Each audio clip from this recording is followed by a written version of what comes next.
tal amigas, amigos televidentes en Extra Plus? Un gusto saludarles, darles la bienvenida a esta edición Sumando Vigores, edición en la que vamos a hablar de literatura a propósito de este libro, y valga la redundancia, libro para una madre, escrito por Lenín Fischer, con quien hemos conversado ya en otras ocasiones acerca de la recopilación de información que él ha venido haciendo acerca de la insurrección final, especialmente en el occidente del país y principalmente en León, su natal León.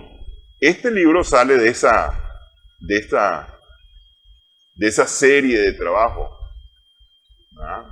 Porque ya no es esa recopilación de investigación y recopilación de datos, este es casi biográfico, así sería. Pues primeramente quiero agradecerle la oportunidad pues, de permitirme estar otra vez con usted en su importante y gustado programa Sumando Vigores. Este libro pues, es un homenaje a mi mamá, a mi madre que murió prematuramente a los 36, 37 años de edad, el 10 de agosto de 1973, cuando yo tenía pues 4 años y medio, y si bien es cierto, tiene muchos elementos autobiográficos, está basado en los recuerdos que yo tengo de esa etapa y también incorpora a los recuerdos de mis hermanos y de algunos otros familiares como tíos. Uh-huh. Y en realidad, como experiencia personal y familiar, no deja de estar fuera del contexto social, no deja de estar fuera de lo que se vivía en la ciudad y en el país. Y entonces, en medio de ese contexto de la realidad social y política, hay algunos trazos que tienen que ver con esos otros elementos más generales, a partir de la experiencia familiar que refleja este libro, pues, como decía, en homenaje a mi madre, Miriam Esperanza Chavarría. Este libro es de 92 páginas, fue editado en la editorial universitaria de la UNAM Managua, y quisiera señalar pues, que ya está a la venta en Hispamer, en el Centro Cultural Pablo Antonio Cuadra. Cuesta 300 córdobas pues, al público. Y hay un capítulo que, digamos, quedó en el tintero por una falla, digamos, del editor. Mm. El capítulo se llamaba La primera carta. Que conste, yo había reportado el capítulo, lo había integrado con suficiente tiempo de anticipación, pero quedó en el tintero por fallas que se dan pues, en el proceso. Se sabe, publicar es un proceso de gestión, de lucha, de intercambios, de trabajo, pues, con alguna sistematicidad. Pero el capítulo, pues, que se llamaba La primera carta, estaba basado en un recuerdo que tengo cuando mi papá estaba trabajando en Panamá como técnico electricista, mi papá Luis Fischer Pérez. Y entonces mi mamá le pidió a todos sus hijos, a los 6 hijos, que escribiéramos cartas para mi papá. Uh-huh. Y resulta que en ese momento yo no estaba en la escuela, pues tenía, digamos, casi 4 años. Sí, no, 5 o 6 años es la época en que uno aprendía a leer y escribir. Exacto. En aquella época. Entonces sí. Ella se puso conmigo a escribirle la carta que yo iba a enviar, y consistía en un círculo y una rayita, una O y una rayita, una O y una rayita, y así hice varias líneas con ella. Esa fue mi primera carta. Uh-huh. Y lo recuerdo muy bien porque esa carta mi papá la conservó hasta el año más o menos 1992-1993, junto a un calcetín donde mi mamá había guardado los primeros colochos que nos cortó cuando estábamos pequeños. Okay. Y ahí estaban los 6 colochos y se identificaban. Pues. Sobre todo se identificaban más fácil los 2 que tenían pelo castaño, mi hermano Yair y mi hermano Vladimir. Es que antes, y yo no sé si actualmente se hará, pues, pero antes se acostumbraba a guardar el primer diente de leche. Cuando uno mudaba los dientes, se acostumbraba a guardar el primero, por lo menos los primeros dientes de leche. El primer colocho, el primer mechón de pelo del primer corte. Así es. El ombligo, el cordón umbilical. Es cierto, no guardaba el cordón umbilical. Sí. Incluso hay gente que por distintas razones se fue de Nicaragua y iba cargando con su cordón umbilical de recuerdo de los hijos y demás, y se lo llevaron para afuera, ¿no? Que uno dice que me entierren donde quedó enterrado mi cordón. Así es. Pero a veces no es exactamente en el mismo país. Entonces, y habían álbumes. Antes habían álbumes que eran justamente donde se ponía eso, el primer mechón, los primeros gestos, las primeras fotos, los padrinos, madrinas, etcétera, los primeros regalos, inclusive, se apuntaban, y eso, pues, y las primeras fotos. Antes se acostumbraba mucho eso. Así es, y entonces alrededor del 92, 93, la policía atacó un ropero y destruyó pues esa primera carta y dañó pues el calcetín con los colochos, los primeros colochos. Sí. Pues eso es un ejemplo pues de qué tipo de recuerdos se vinieron sumando en este libro. Ahora, estos son tus recuerdos de esos primeros 4 años, que la verdad es que es bastante menos, pues, decir, qué sé yo, año y medio, el último año y medio, 2 años con tu mamá. Sí. Los últimos 2 años y medio. En general se acepta que los primeros recuerdos que guardamos desde la infancia están alrededor, o los más antiguos son alrededor de los 3 años de edad, así en promedio. Sí. Yo le he preguntado a varios amigos y cuando quieren evocar recuerdos de los 3, 4 años de edad no tienen ni uno. Incluso mis propios hermanos tienen mucho menos recuerdos que yo de esa época. Y yo les pregunté para enriquecer el libro y me dijeron pues lo que podían recordar, pero realmente eran mucho menos que los que yo recordaba. Y la explicación podría ser de que como yo estaba más pequeño y recibí ese impacto, digamos, de la muerte prematura de mi madre, prácticamente sucedió como un proceso de anclaje en la experiencia vivida con ella, como para arraigarme mentalmente y psicológicamente a algo que yo había experimentado y que, digamos, había terminado bruscamente. Y al hablar de recuerdos, los psicólogos dicen que cuando intentamos recordar, tenemos una frecuencia de alrededor de 60% de fallar, pues, en los recuerdos. Y si vamos a los detalles, cuando queremos recordar detalles, podemos fallar hasta en un 40%. Pero yo mismo me quedo asombrado de la cantidad de recuerdos que tengo y de muchos detalles, así lo señala mi hermano mayor, Harold Chavarría, que escribe el prólogo. Y realmente para mí ha sido pues, muy enriquecedor el proceso de escribir este libro, que tal vez comenzó hace como 7 o 8 años cuando decidí hacer una lista de probables títulos de esos recuerdos. Pero ahí lo dejé esperando, hasta que hace 2 años ya inicié gestiones para la publicación del libro y aceleradamente comencé a escribir. Y bueno, pasaron 2 años y aquí está el libro, en homenaje a mi mamá, que este año, el 10 de agosto pasado, pues cumplió 50 años de haber fallecido. 50 años, y estaba bien joven, porque 36 años, sí, por lo menos hoy, es bien joven. Así es. Hace 50 años, todavía era joven, es decir, de 36 años todavía era joven. Sí. Porque estamos hablando que uno decía el viejito después de los 50 años. Sí. Las personas después de 50 años. Sí, hasta hace algunos años se decía que una persona mayor de 60 era anciana. Hasta hace unos 15 años se consideraba que la muerte prematura era antes de los 60 años. Pero ahora, como la esperanza de vida ha aumentado, se acepta que la muerte prematura es aquella que ocurre antes de los 70 años. Y en el caso de mi mamá, pues que nació, según la partida de nacimiento, un 19 de abril de 1937, pero mi papá nos decía que ellos habían nacido el mismo año, en 1936.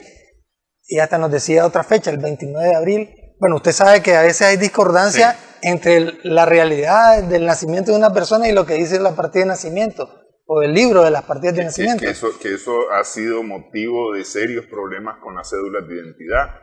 Así hay es. Casos de gente que ni siquiera fue inscrita en su momento. Caso en que los padres, el papá, la mamá, fueron a inscribir mucho tiempo después, incluso hasta años después del nacimiento. Hoy con los hospitales extienden un certificado de nacimiento, que es el que uno lleva a inscribir a las municipalidades, ¿no?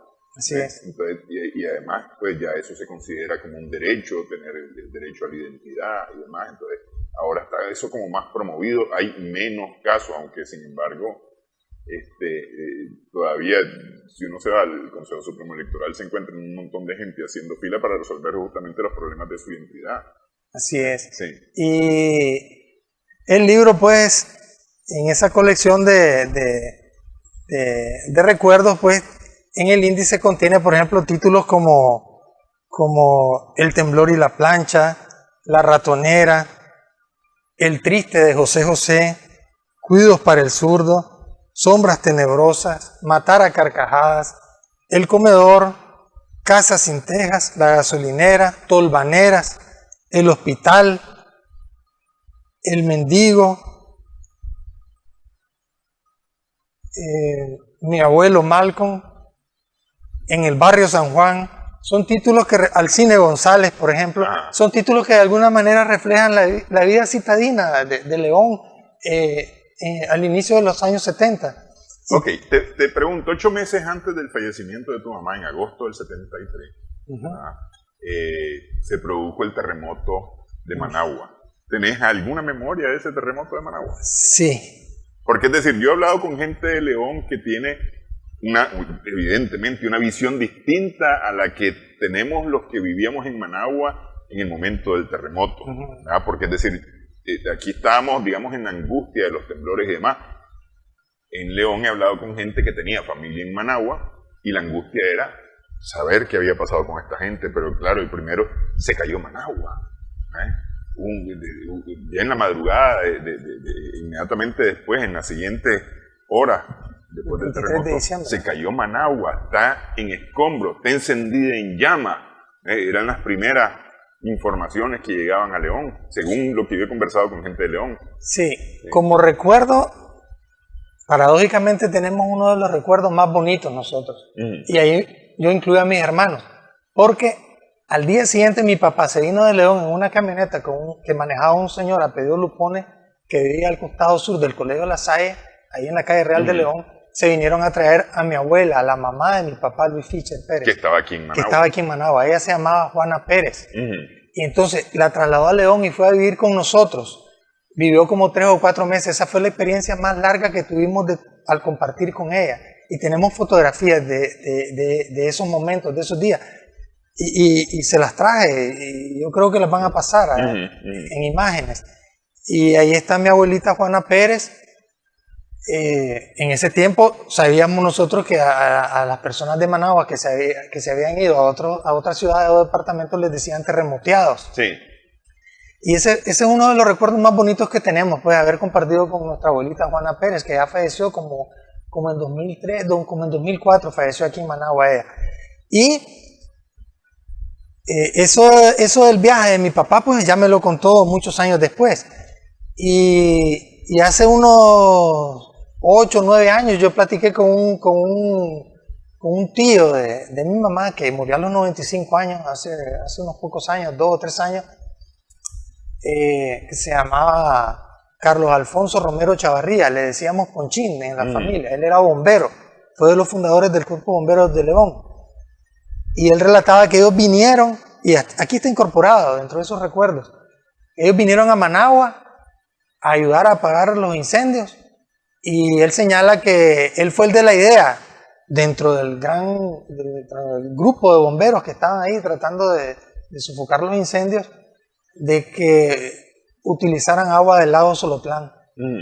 Y dice que en un momento determinado el propio Anastasio Somoza de Baile llegó a hacerles un reconocimiento, comunidad de bomberos, pues, que habían hecho un papel, digamos, de mucho esfuerzo, mucha técnica desplegada para contrarrestar los daños de los incendios. Eso me lo relató Carlos Alfonso Romero Chavarría Ponchín, que curiosamente años después, en 1979, a él le piden los guerrilleros sandinistas encabezados por José Lenín Valle Ruiz, una unidad de bomberos que le decían la unidad 12, que tenía capacidad para 5.000 galones y podía bombear hasta 500 galones por minuto. Y digamos, disparar, por así decir, ¿verdad? Por así decirlo, el chorro de agua con un cañoncito que tenía en marcha o de manera estacionaria. Entonces a él le llegaron a pedir la unidad de bomberos, donde hay una fotografía que incluso se las mandé. Ahí él aparece en el extremo izquierdo de la fotografía, y entonces él la tuvo que entregar, pues. Le pidieron la unidad, se la llevaron, y los guerrilleros sandinistas, ¿qué fue lo que hicieron? Pensaron, precisamente José Lenín Valle Ruiz pensó, si esto puede disparar agua, puede disparar gasolina. Y entonces la utilizaron para contrarrestar a los francotiradores que habían hecho daño y para intentar incendiar la cárcel La 21. De la 21. Sí. Bueno, antes del 4 de julio. Ese intento fue el 14 de junio, del 79. De 1979. No se había tomado todavía la 21, pues, y no se había dado el rompimiento del cerco que hizo la Guardia Nacional el día 16 de junio. Ok, vamos a hacer una primera pausa. Te lo voy a poner difícil porque me voy a ir a un momento posiblemente anterior a tu memoria, que es la erupción del Cerro Negro, creo que fue en el año 71, me parece que fue. Me parece, no estoy seguro, pero ya te voy a preguntar un poco sobre el Cerro Negro y demás, porque el Cerro Negro está ligado a la historia de León también. Así es. Regresamos en breve en esta edición, estamos sumando vigores en Extra Plus.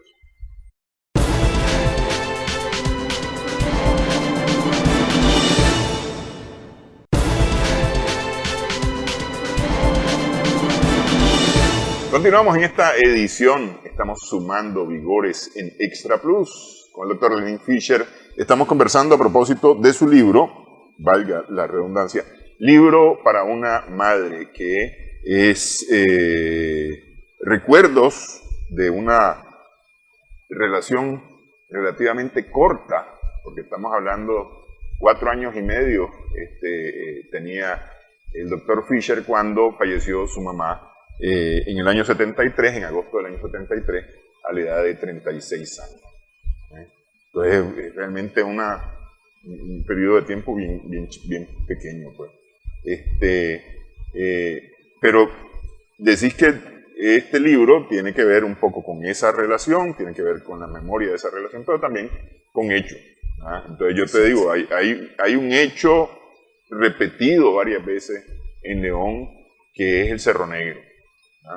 Porque el Telica, que incluso está más cerca de León que el Cerro Negro, en línea recta está más cerca, no ha hecho tanto ruido en León como ha hecho el Cerro Negro, que le ha dejado caer cenizas varias veces a León,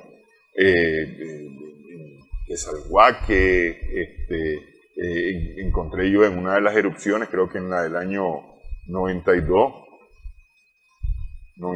sí, encontré yo casas que habían colapsado, los techos habían colapsado por el peso de las cenizas que le habían caído. Entonces, y la gente, vos mirabas en León, la gente limpiando los techos durante todas las erupciones, justamente para evitar que se le viniera abajo el techo, ¿no? Muchas de las casas de León, manteniendo la arquitectura colonial, son o eran de tejas todavía en aquella época. Sí. Entonces te pregunto, ¿vos tenés alguna memoria de aquella época con el Cerro Negro? Así es. Hay 2 capítulos.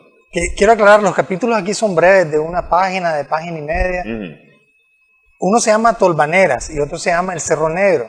Es más extenso el de Tolvaneras, pero en general los dos produjeron el mismo fenómeno. Oscurecimiento del día total.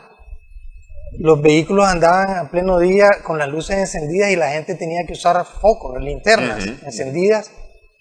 Y mi mamá tomaba medidas de precaución con nosotros.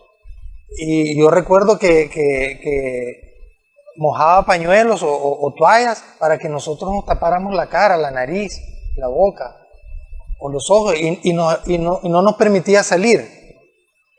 Particularmente, la mayor cantidad de recuerdos que tengo acerca de esos dos hechos y de otros sucedieron cuando vivíamos de la Casa de Salud de Baile, que ahora se llama Escuela de Bellas Artes Mariana Sansón, la Casa de Salud de Baile de esa esquina, casi 80. ¿Esa es la que está por Reparto San Juan? Por el barrio San Juan. No, esquina opuesta al hospital La Escuela Oscar Danilo Rosario Argüello. Entonces, de esa casa, de esa esquina, de la Casa de Salud de Baile, la Escuela de Bellas Artes Mariana Sansón Argüello, que yo digo que pudo haberse llamado Salomón de la Selva también. De esa esquina, entonces, como 80, como 90 metros hacia el este, o sea, hacia arriba, como decimos, ¿verdad? En Nicaragua, a mano izquierda. Ahí vivíamos, ahí experimentamos esos dos fenómenos, sobre todo el de la tolvanera, pero yo recuerdo cuando mirábamos a la gente barrer los techos y caer la arena hacia el suelo, además de que las calles estaban cubiertas por arena. Sí. Y recuerdo las tolvaneras. Pues. Ahora, las tolvaneras eran como bueno, casi tormentas de, es decir, más comunes que las erupciones del Cerronero, porque el Cerronero no es que hacía erupción todos los años ni todo el tiempo pasaba en erupción, porque han sido erupciones de algunos días, pues, ¿no? Es decir, por lo menos la emisión de gases, cenizas, arena ha sido de algunos días, no ha sido largo, ni tampoco ha sido de todo el tiempo ni de todos los años. Sí. Sin embargo, las tolvaneras sí, porque eran esas nubes de polvo que venían de los algodonales.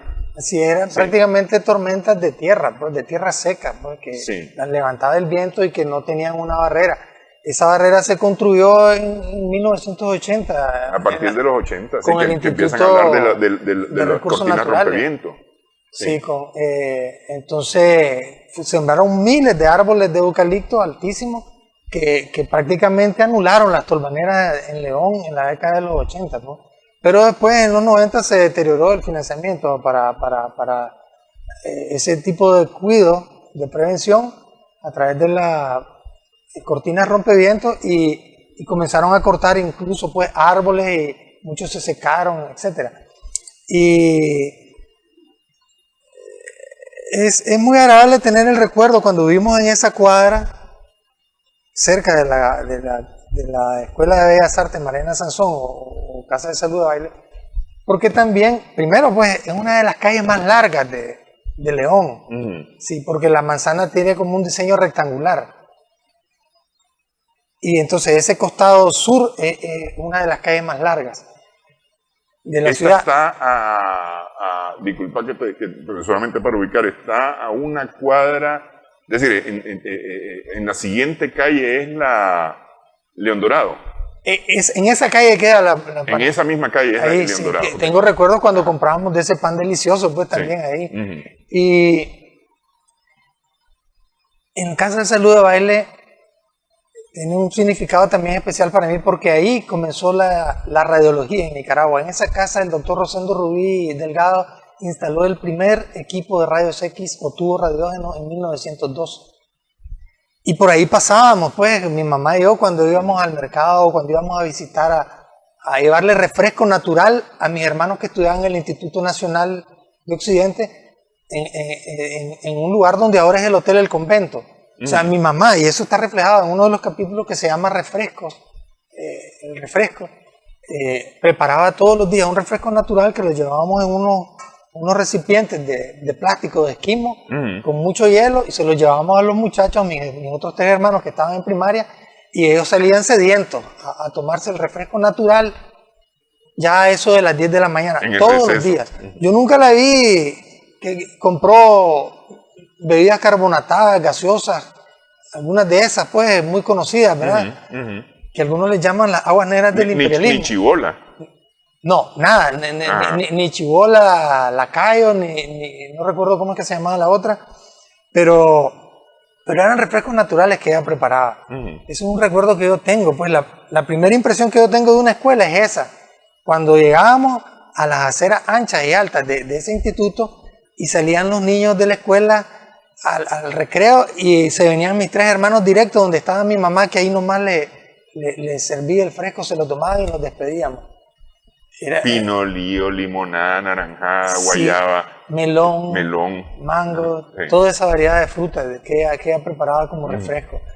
Y hay hechos que... Solo refresco, ¿no le llevaba un pancito, una cosa de... Sí, claro, alguna repostería, cosas de hornos que compraba en el mercado central. Usted sabe que las cosas de horno de León son exquisitas, especialmente las elaboradas en Sutiaga, con toda la variedad. Sopas de leche, perrerreque, quesadillas. Esa es una riqueza alimenticia y, digamos, culinaria, ¿no? de la ciudad. Sí. Son delicatessen prácticamente a estas alturas, sí. Son muy sabrosas, sí. Y esos recuerdos, por ejemplo, incluyen, como le decía, recuerdos también de mis hermanos. Y, por ejemplo, Harold, mi hermano mayor, el que escribió el prólogo, recuerda cuando él y ella estaban viendo en la televisión el concurso donde José José debutó como una figura, pues, en el concurso precursor del Festival de la OTI, con la canción El Triste. Y entonces Harold recuerda muy bien que ella le dijo, mira, ese muchacho va a ganar. ¿Y por qué? Le preguntó Harold.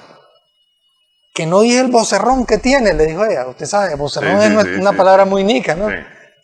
Y desafortunadamente no ganó. Y así está registrado, creo que quedó en tercer lugar.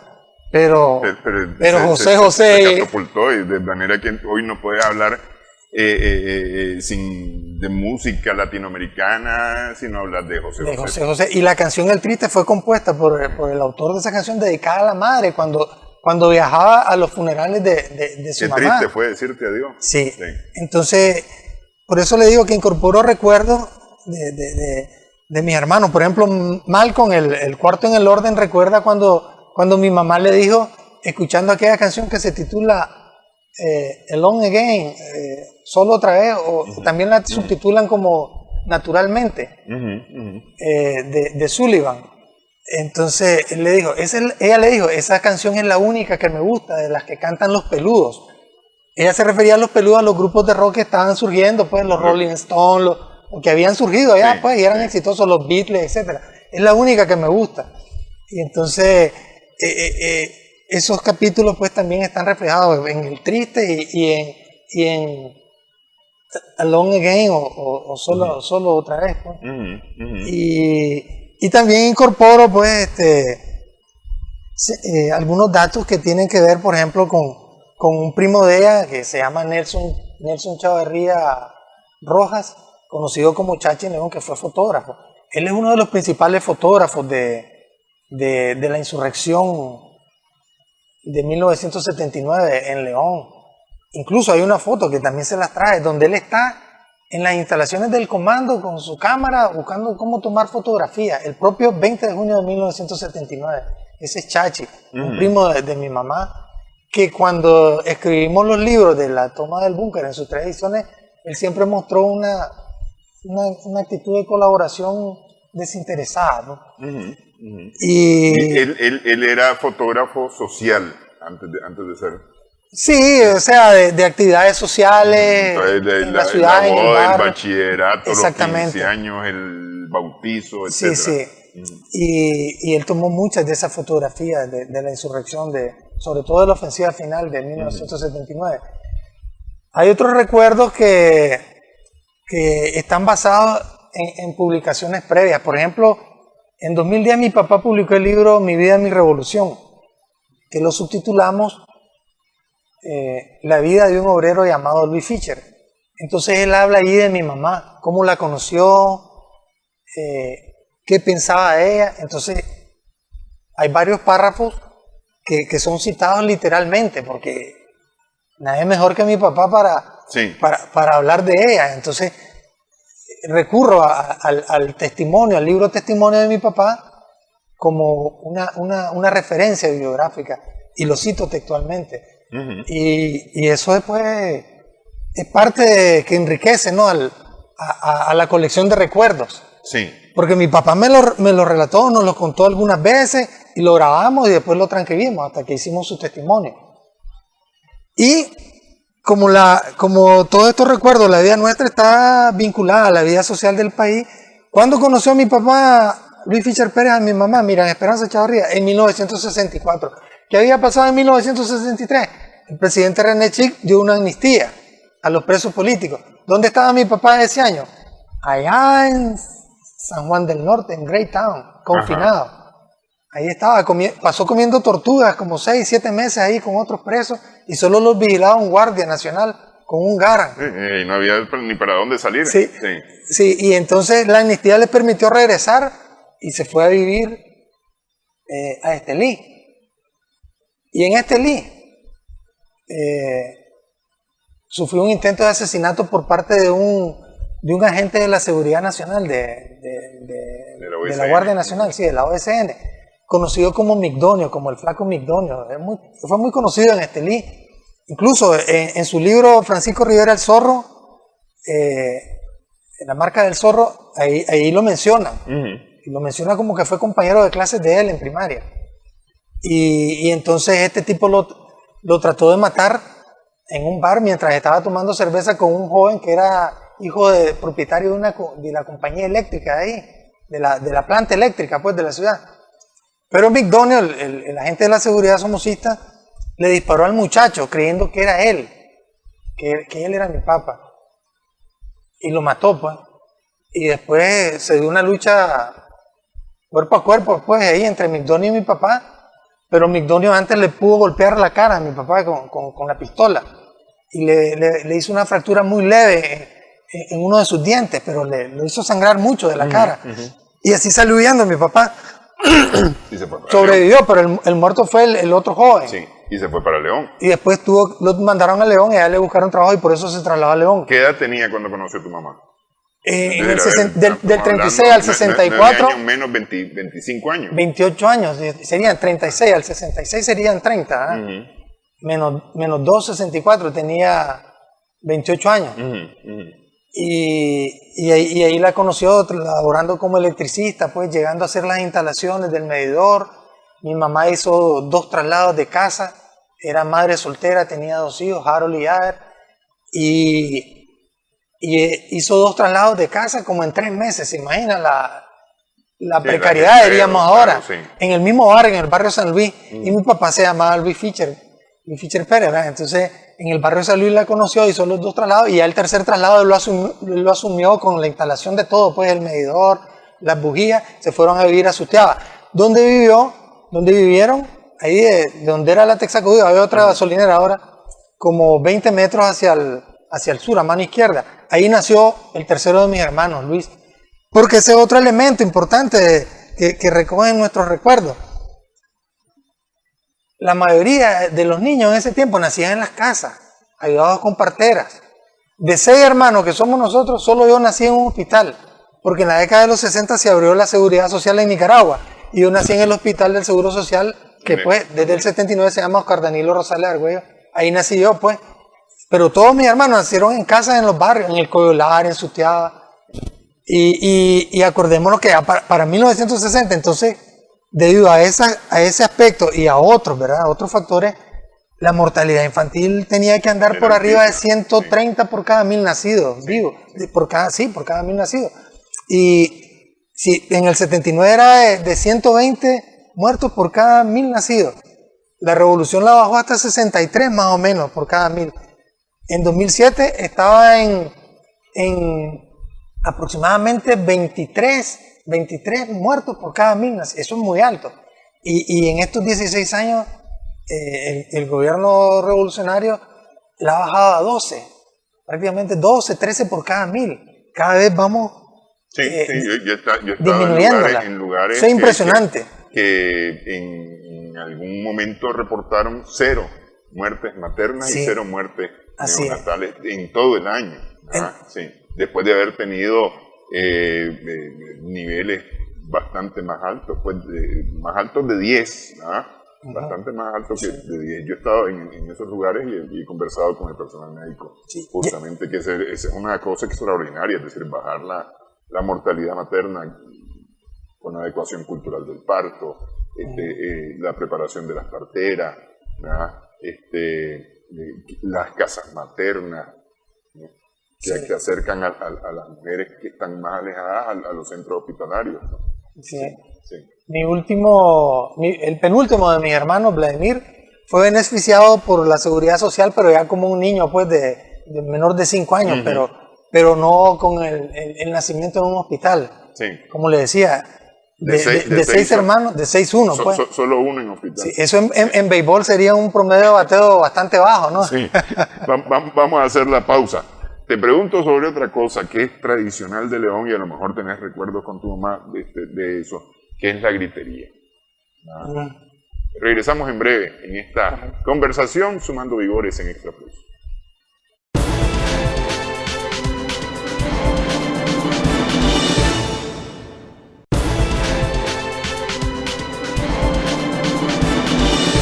Continuamos en esta edición Sumando Vigores en Extra Plus.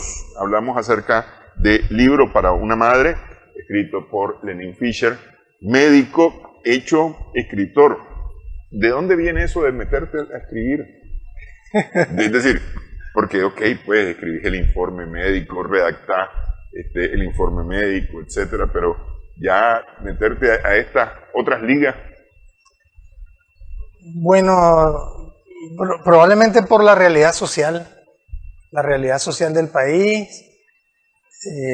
Yo me decidí a escribir artículos de opinión en el Nuevo Diario en el año 2002. Comencé hablando sobre el agua, la privatización del agua. Después vino la guerra de Irak y escribí sobre eso también. Pero como les decía al inicio del programa, mi primera carta fue la de palotes y círculos, digamos. Círculos y rayitas, sí. Y yo miraba a mi abuelita materna, María de la Concepción Chavarría, que le decíamos Chu, porque así se acostumbraba a decirle su primer nieto, mi hermano, Harold. Esta es la que vino de Managua para León en el terremoto. No, esa era la que fue de Managua, la que trasladaron de Managua a León fue la mamá paterna. Paterna, la mamá de mi papá, ¿verdad? Sí. Mi abuela paterna. Pero María Mercedes de la Concepción Chavarría era la mamá de mi mamá, mi abuela materna. Sí. Con quien vivimos en su casa como entre el 77 y 78 y fue una experiencia aleccionadora en todo sentido. Hay un capítulo aquí que se llama Las aleccionadoras fajeadas de mi abuela. Sí, muy interesante.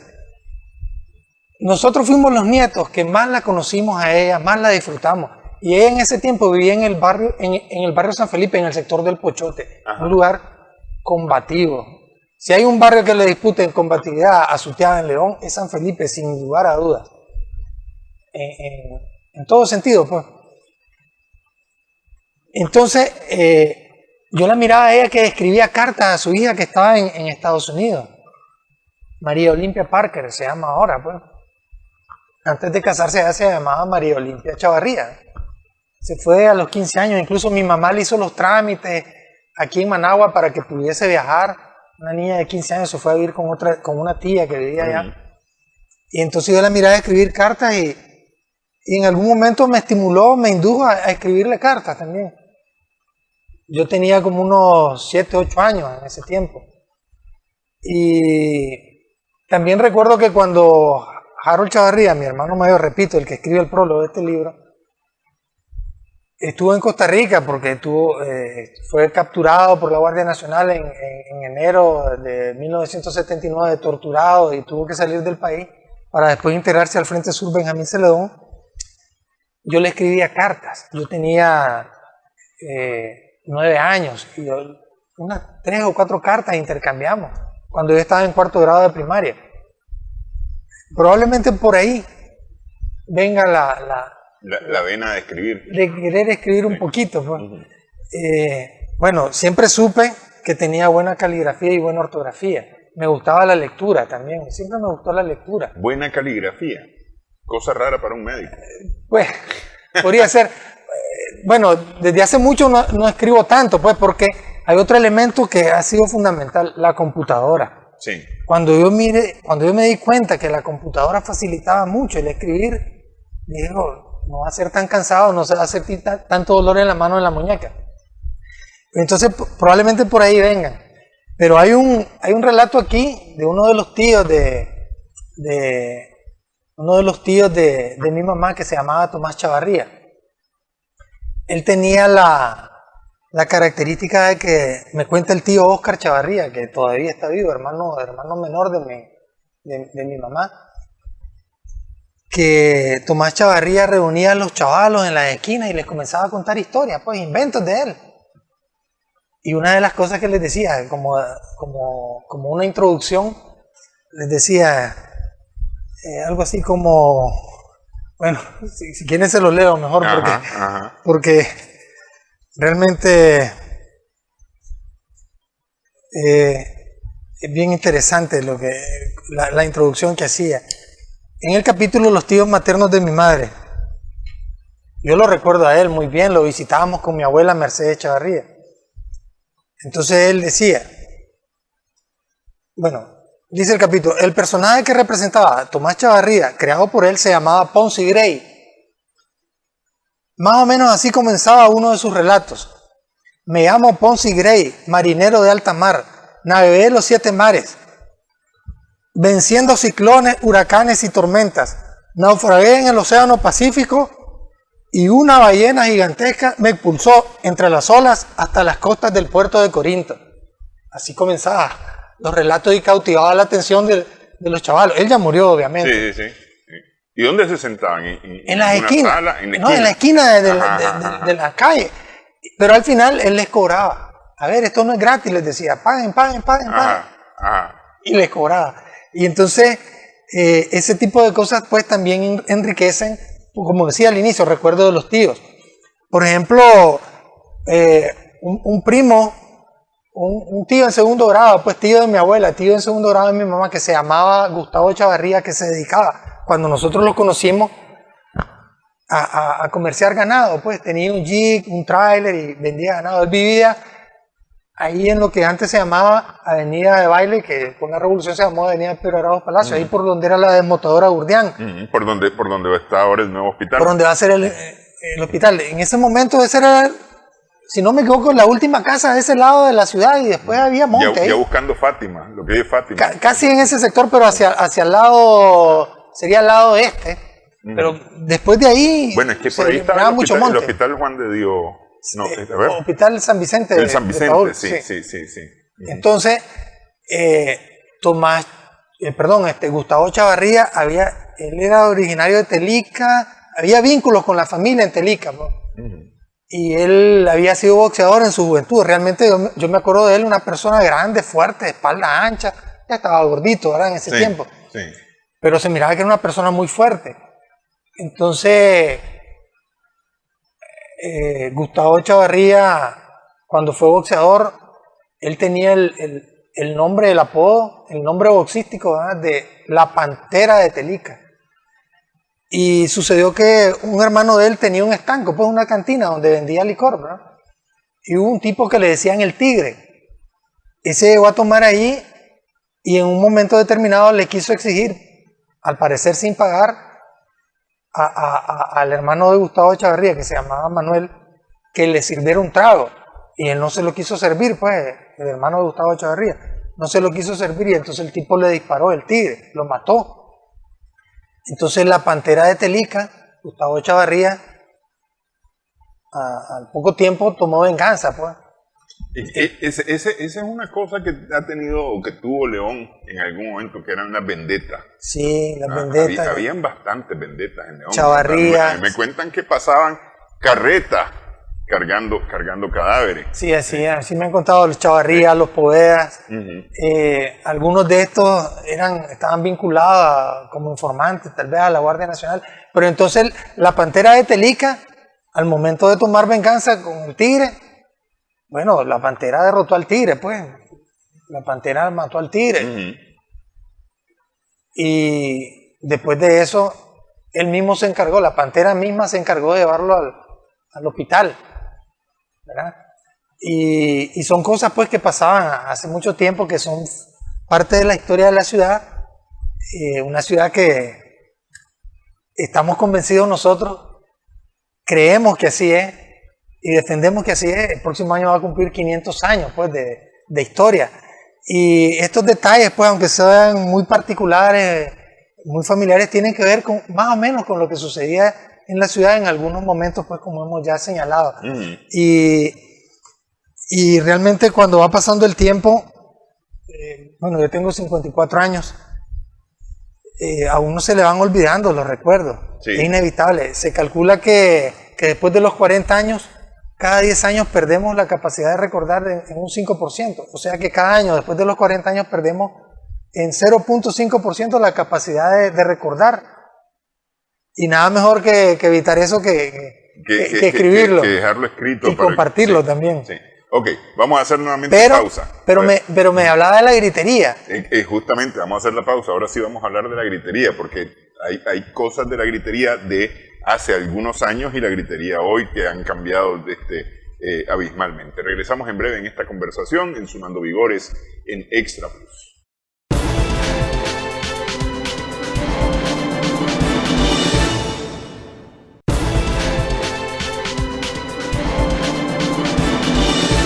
Continuamos sumando vigores en Extra Plus. Los historiadores ubican en León las primeras manifestaciones de lo que hoy conocemos como la gritería, la salida a las calles a gritar quién causa tanta alegría, ¿no? Y entre un grupo y el otro grupo de personas contestaba la Concepción de María y se dedicaban a cantarle y a rezarle a la Virgen en el último día del novenario, ¿no? de la Purísima Concepción de María. León ha sido digamos, el colorido de la gritería, especialmente porque ahora la Purísima, bueno, se reza prácticamente en todo el país, ¿no? Pero sí, León ha sido el centro de la gritería. Y ahí llega cualquier cantidad de gente hoy en día, nacionales y extranjeros, a ver cómo es ese asunto de la gritería, especialmente los extranjeros, porque es una cosa totalmente llamativa. Pero las Purísimas, y especialmente la forma de la gritería y la gorra, han cambiado con los años. Antes la gente cantaba y rezaba. ¿Ah? Ahora hay unos que llegan, dicen, ¿quién causa tanta alegría? Y estiran la mano, esperando que les den gorra. La gorra antes eran limones dulces, caña, pito, matraca, indio, banderines, etcétera, ¿no? Canastita con dulce, gofio,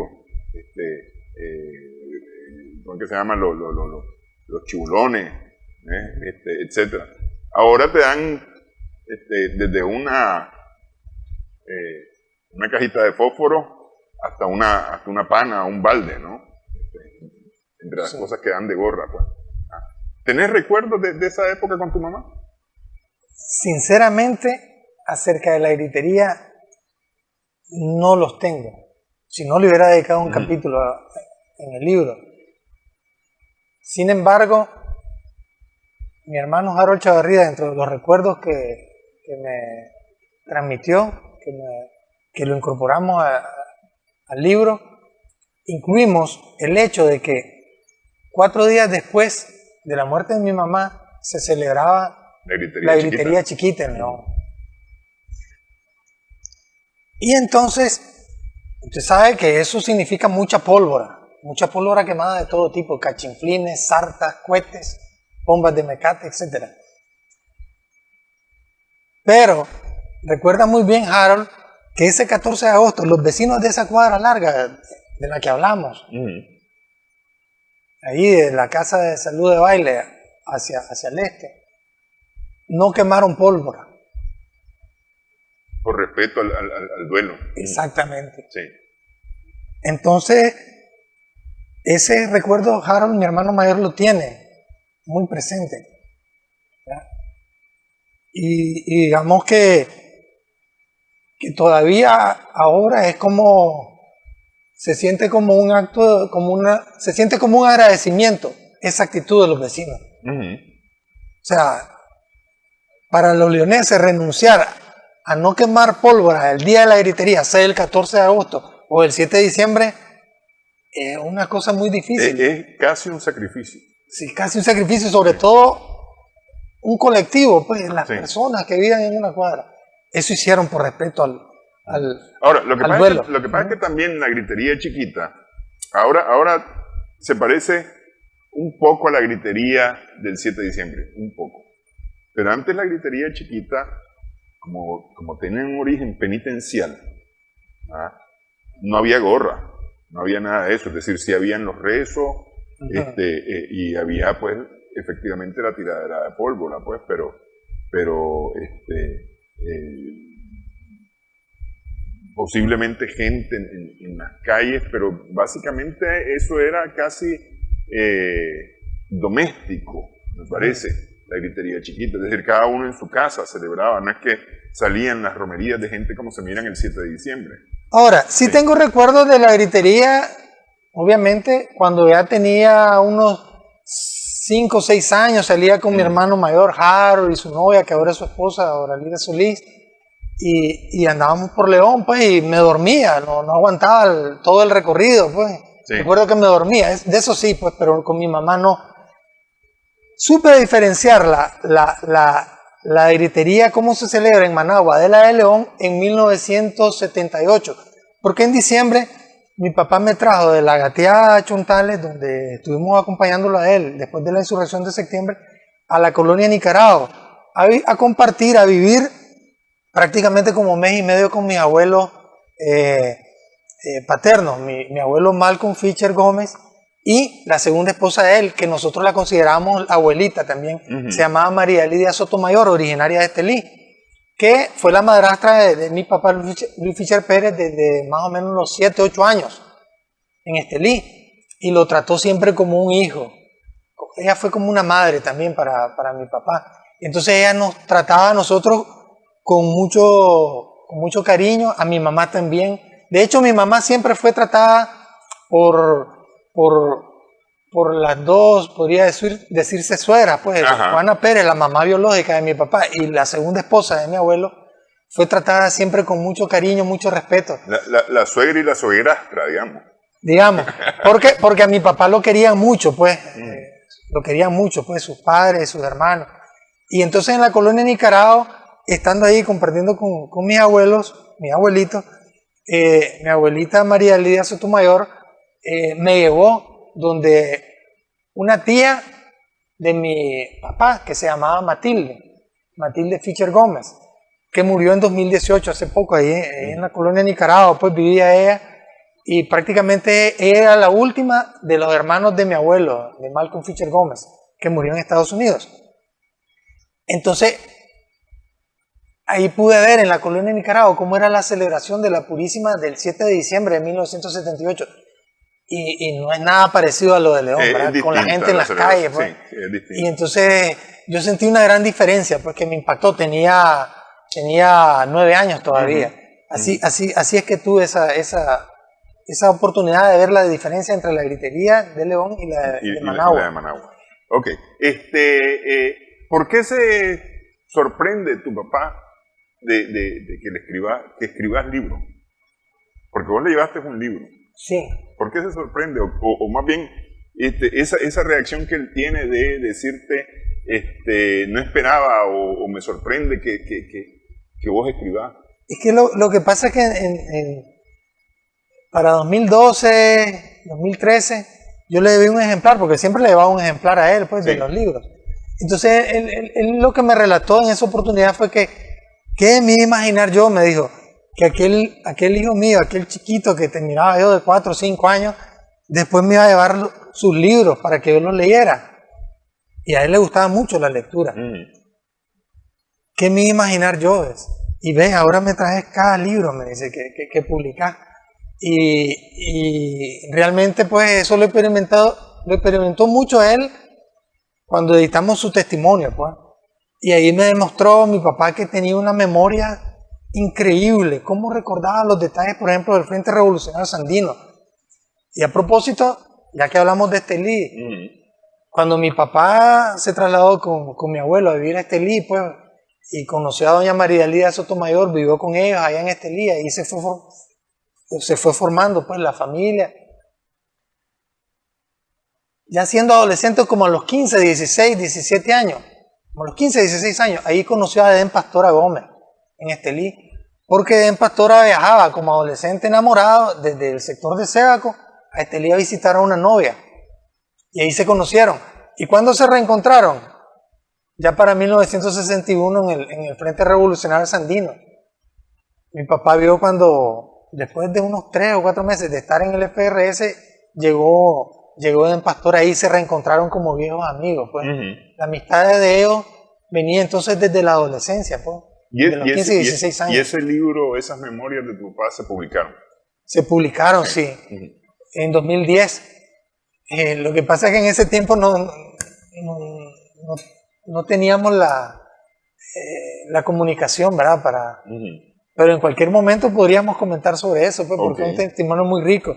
Y, por ejemplo, como le decía, aquí en el libro se citan pues, los recuerdos de mi papá, además de mis hermanos, de mis tíos, y, digamos, realmente se siente un deber cumplido, pues, en rendirle un homenaje, pues, digamos, a la madre de nosotros. Sí, sí. Ok. Ya para cerrar, sobre el libro, esa portada, es ilustración de la portada. Bueno, esa es parte de la línea editorial de la UNAM Managua, pues los diseñadores presentaron así, pues, la propuesta. Para mí... No es la pintura de un artista con... No, los propios diseñadores elaboraron eso, pues ahí están los créditos, ahí se señala quiénes fueron los diseñadores, en la línea editorial. Para mí, pues, se pudo haber resaltado más el título, pues, con un color, un tamaño de letras más llamativo, pues, pero es la línea editorial, pues, ¿verdad? Sí. ¿Verdad?